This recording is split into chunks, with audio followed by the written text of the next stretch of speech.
Thank you, thank you, thank you.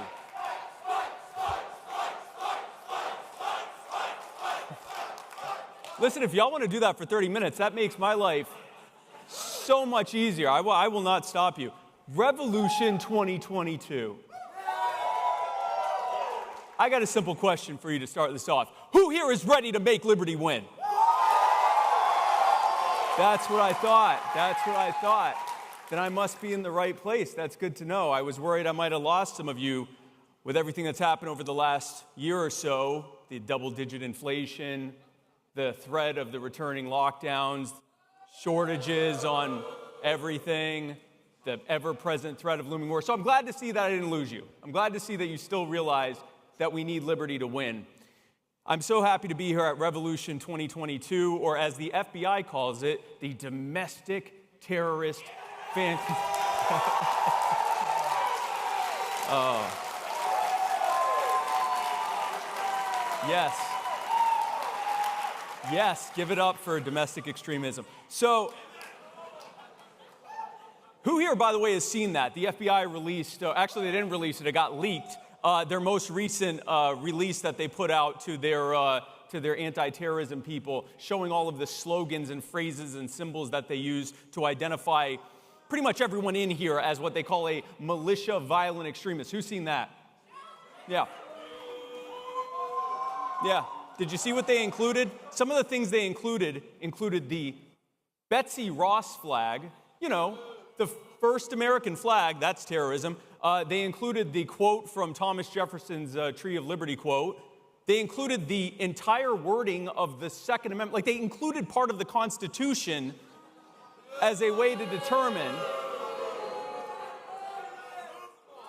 So in other words, even just acknowledging the existence of American history and American laws will get you branded a terrorist by this government. That's what I said. Now, there was a little silver lining there. I don't know if anyone noticed, but for the first time, they also included the anarcho-capitalist flag. That's right.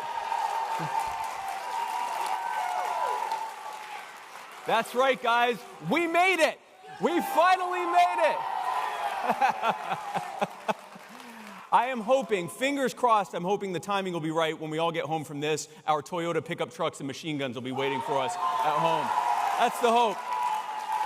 That's the hope, but we shall see. We shall see. Now, I'm so happy about this news that I've actually been workshopping a new slogan that I think can be helpful moving forward, that we can use to also help them to identify us as violent extremists for the FBI and the NSA and the TSA and the DEA and the Fed and, of course, my favorite, the ATF. So I'm gonna workshop that. You can tell me what you think about this phrase that they can add to their extremist list. Everyone, get your phones. I want to make sure they can hear it very well. So the phrase that I've got for them is, we're going to abolish your agencies and prosecute you for the crimes you've committed. Right. That's right.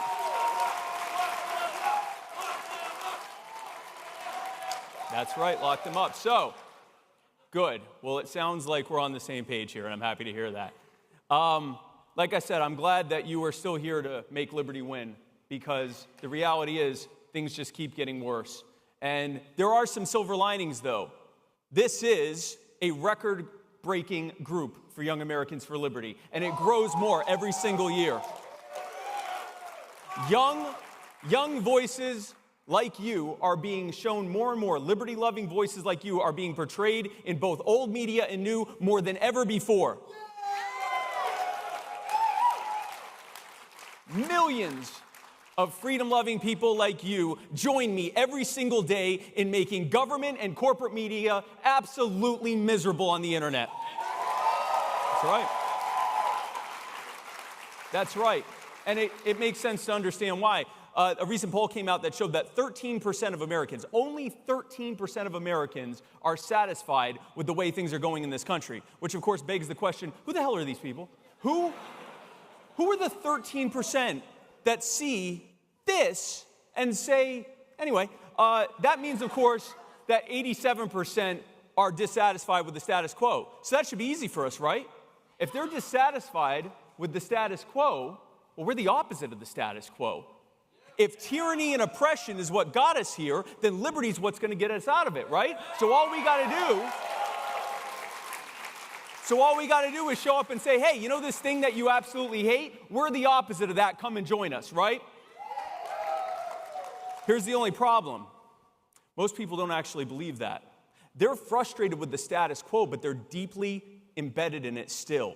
The vast majority of people in this country still think that government is the solution. The vast majority of people, I wish it was, I know, that's what I said. The vast majority of people in this country think that one half of the ruling class is solely to blame for all of this, and the other half of the ruling class is our only savior to get us out of it. I know.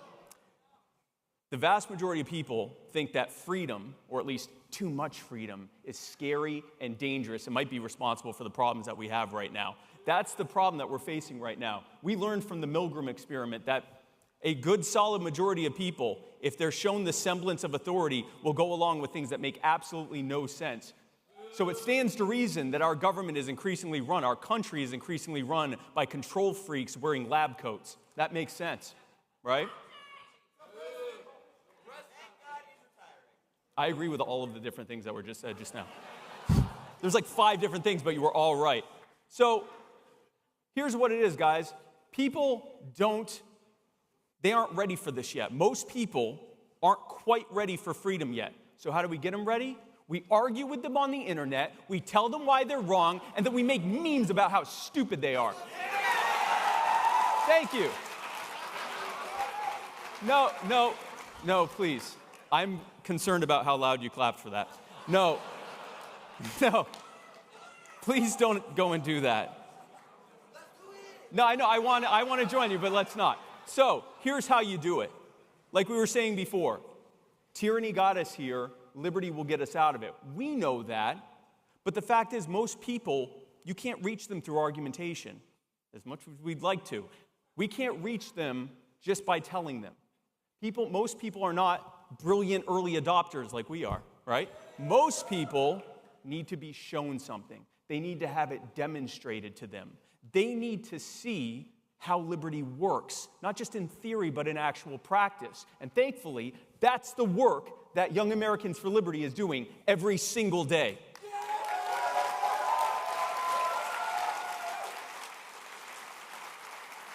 Whether you're going around the country knocking on doors to make liberty win, whether you're growing and starting new campus chapters across the country, whether you're learning the new leadership skills that you will need, not just in the liberty movement, but in your life, you are the grassroots movement for human liberty. I am right now looking at the next generations of foot soldiers for the fight for liberty, and I believe you're going to win it.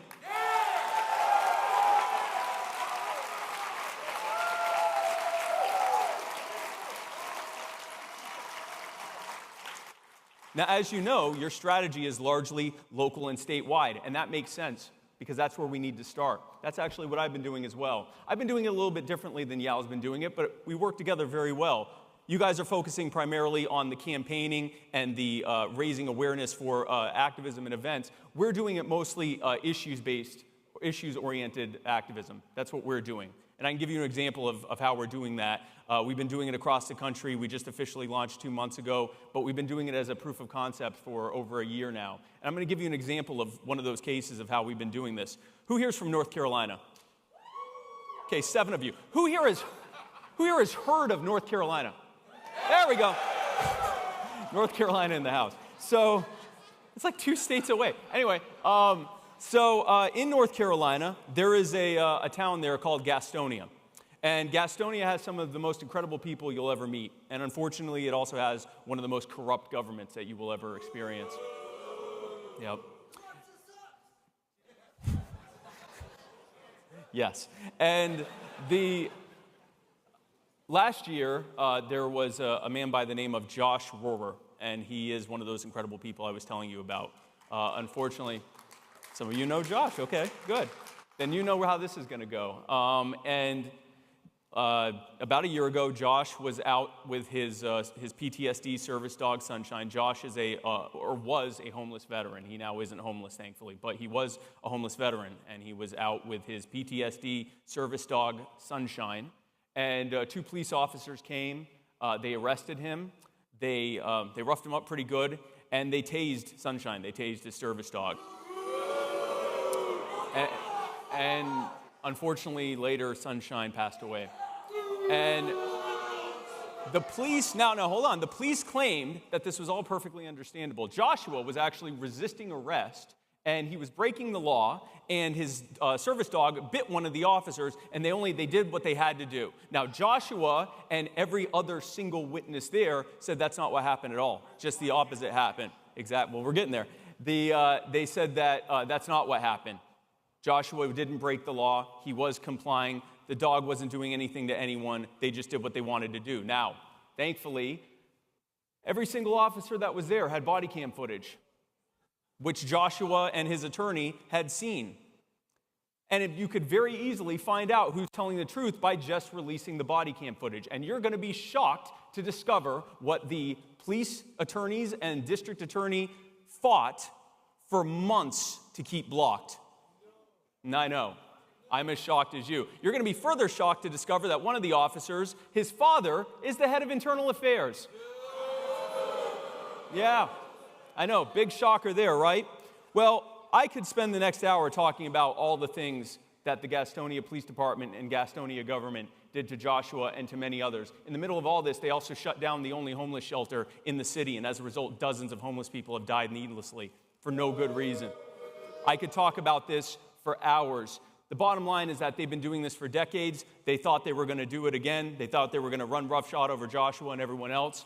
And then we found out about it. And when we found out about it, we immediately began swarming these government officials online, letting them know they weren't going to get a single break. We started flooding their phone lines. We started flooding their emails. We made sure that they knew that they were on notice, that this was not going to be like the other times. While we did that, our local activists on the ground started making coalitions with other people in that area who were already upset about this or were already lobbying against government on other things that were happening there and started building coalitions. Then we started doing in-person events, family-friendly rallies that everyone was invited to come to call for the release of Joshua's body cam footage. And then what we would do after that event, we'd show up at the city council meeting right afterwards and tell them to their faces what we wanted them to do. And we did it over and over and over again. We didn't let up. We didn't let up because they knew what the right thing was to do. They just thought they didn't have to do it. Well, we showed them they did have to do it. And I can now proudly report that not only did they drop all the bogus charges against Joshua, not only did eventually almost every single one of those city council members stand up and go, well, I always, of course, wanted the body cam footage released after nearly a year of silence on it. But now, actually last week, we finally got the body cam footage released, and we now are showing it to the public. And the public is seeing firsthand, unmitigated, that the police were completely in the wrong, that they completely made up and fabricated the charges against him, that the dog was nowhere near anyone to bite anyone or anything else, that they lied and intimidated witnesses and threatened them and refused to take their testimony, and then they lied to their supervisors when they showed up. And it's all on footage now. So now the next step for that fight is prosecution of every officer that committed a crime there.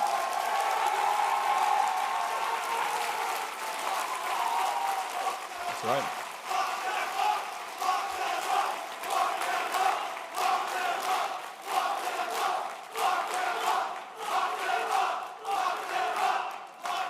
And after we lock them up, we're going to change North Carolina law so that from now on, body cam footage can't be held by corrupt officials. If there's a dispute of what happened, it gets released.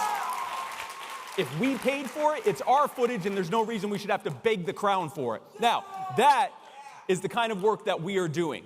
And in doing so, that's how we are helping Joshua. But here's how that helps Liberty. The people who are showing up, they're soccer moms. They're pastors. They're just general members of the community. They span the political spectrum. They span every single ethnic and racial demographic. They are people who are coming together on something that they may not even know is a liberty issue. They just know it's the right thing, and we're the ones that organize them around it. We are making liberty win by having the residents of that town win and then showing them that that's what liberty looks like.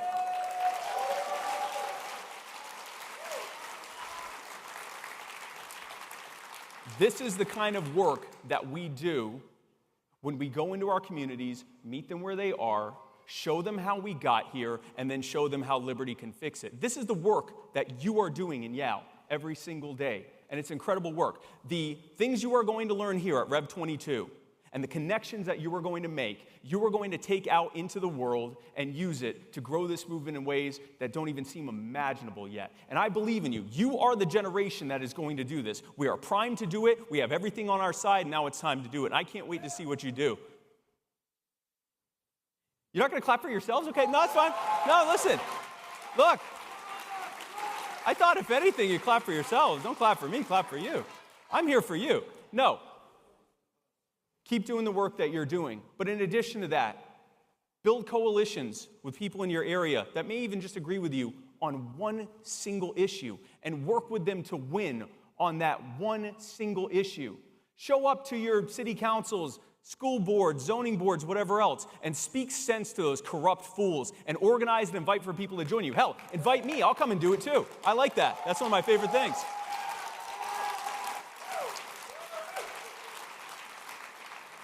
Cyberbully the government 24 hours a day until they delete their social media accounts. Why would that get the biggest applause line? Okay. No, I know. I stand with you guys on this. Show people how liberty works in practice, in demonstration, and not just theory.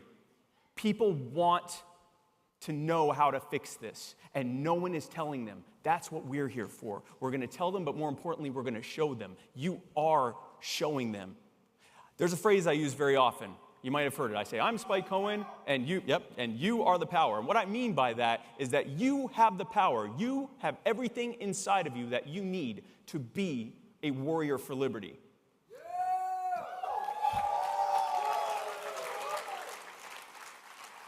And that's good, because it's only going to be us, guys. I got some news for you. No one's coming to save us. Very often, many times in this movement, people have been waiting for a hero. You're the hero. If you're looking for a hero, I need you to look in the mirror, because you are going to be that hero. Us working together are going to be those heroes.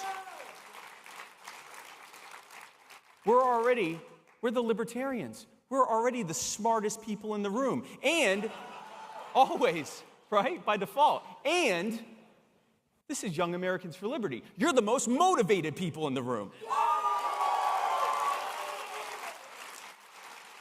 You're going to do the work.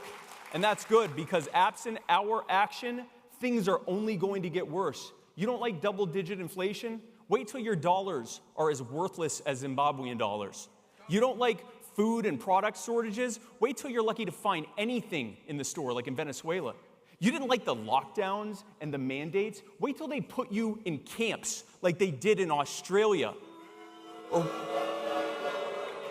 weld your doors shut like they did in China so you can starve to death. I don't want to eat bugs either, thank you.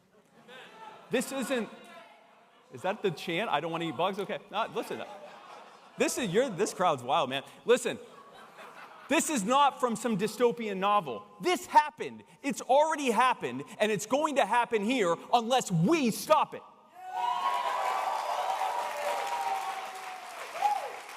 And hey, while we're stopping that, let's put an end to the rest of it too, while we're at it. And the Fed. The government.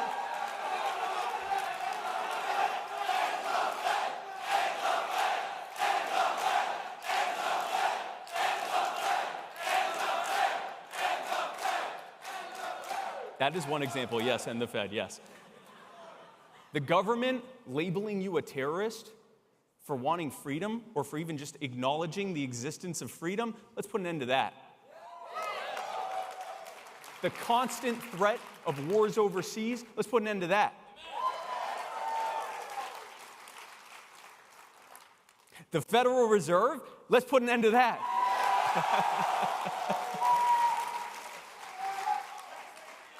Taxation is theft. The war on your income, your career, your livelihood, your well-being, your family, your way of life, your personal health choices, your autonomy, your freedom. Let's bury it and end it for good.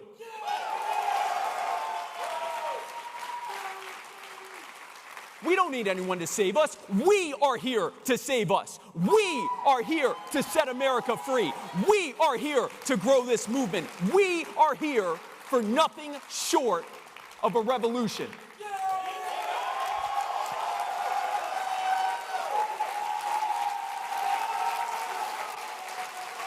You want to make liberty win? Let's do it. Now who's with me?